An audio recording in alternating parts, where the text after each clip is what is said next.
আগে জ্বর আসলে আম খুঁজতাম, আর এখন জ্বর আসলে চার্জার খুঁজিস। বাসায় মুরগি কাটছে, আমি আস্তে এগুলো মুরগি কিডনিটা নিয়ে এসে আমার কাছে রেখে দিছি। এখন ভাবতেছি আইফোন কিনবো না স্যামসাং কিনবো।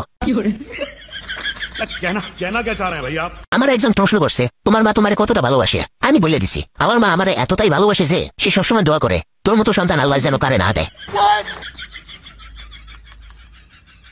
এখন তার পোলাবানদের গরমের ছুটি দিলে অগো বাবা মা ওকে বিভিন্ন জায়গায় ঘুরতে নিয়ে যায়, আর আমার সময় আবার টাক করে দিত। শালা দুঃখ আমার পিছনে এমন ভাবে লেগে আছে, মনে হচ্ছে আমি যেন ওর প্রথম ভালোবাসা। আমার সাদা মনে একটা সাদা প্রশ্ন ছিল, সবাই যদি ভালোবাসা দিয়ে গর্বাতে তাহলে রড বালি সিমেন্টের কি হইবে?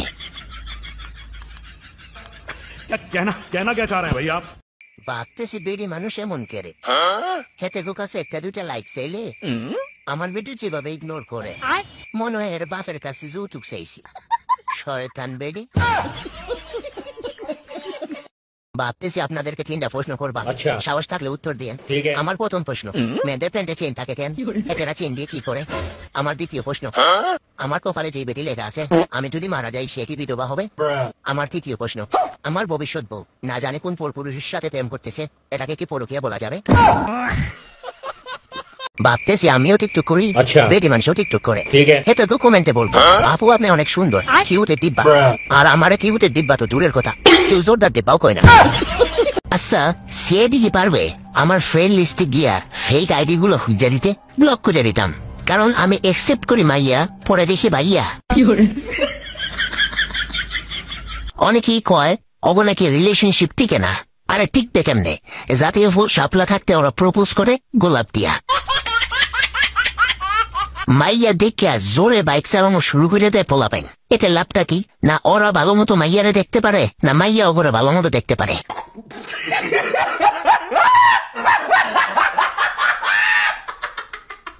বাইরে পাকিস্তান আমাগরে শাহবাগ ধরাইয়া ওরা কি নিয়ে গেছে এগুলা? এখন কি একটু এক্সচেঞ্জ করা যায় না?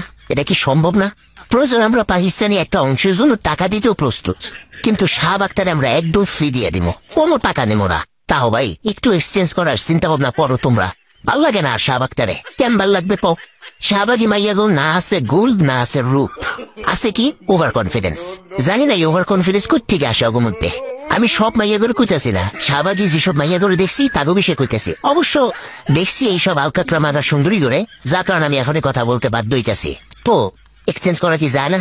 একটু চিন্তা ভাবনা করো ভাই, দুই দেশের মানুষ গড়ে কইতেছে, একটু চিন্তা ভাবনা করো, দেখো কোনো মতে কি এক্সচেঞ্জ করা যায় কিনা। এই জন্য পিএসএল আমি খুব কম দেখি, দেখলেই মাথা গরম হয়ে যায়। ছোটবেলায় পাগল দেখিয়া ভয় পাইতাম, আচ্ছা বড় হয়ে দেখি আমি নিজেই সবচেয়ে বড় পাগল। আমি 3G স্পিডে বই পড়ি, 2G স্পিডে মুখস্থ করি, আর 4G স্পিডে বইলা যাই। পড়াশোনা আর প্রেম দেখতেই ভাল লাগে, করতে গেলেই যত সব যাবে না। বাড়িতে যে বিষয় নিয়ে ঝগড়া হোক না কেন, শেষমেশ আমার মোবাইল ঘাটার কথা উঠবেই উঠবে। জীবনে কেউ কখনো আমার পাশে থাকেনি, কিন্তু প্রবলেম কোনো স্বার্থ ছাড়াই এখন পর্যন্ত আমার পাশে আছে। এখন আর কারো কথা গায়ে মাখি না, একটা ভালো ক্রিম কিনছি সেটাই এখন গায়ে মাখি। স্কুল যদি ঘুমানোর জায়গা না হয় তাইলে বাসাও তো পড়ার জায়গা হওয়া উচিত না?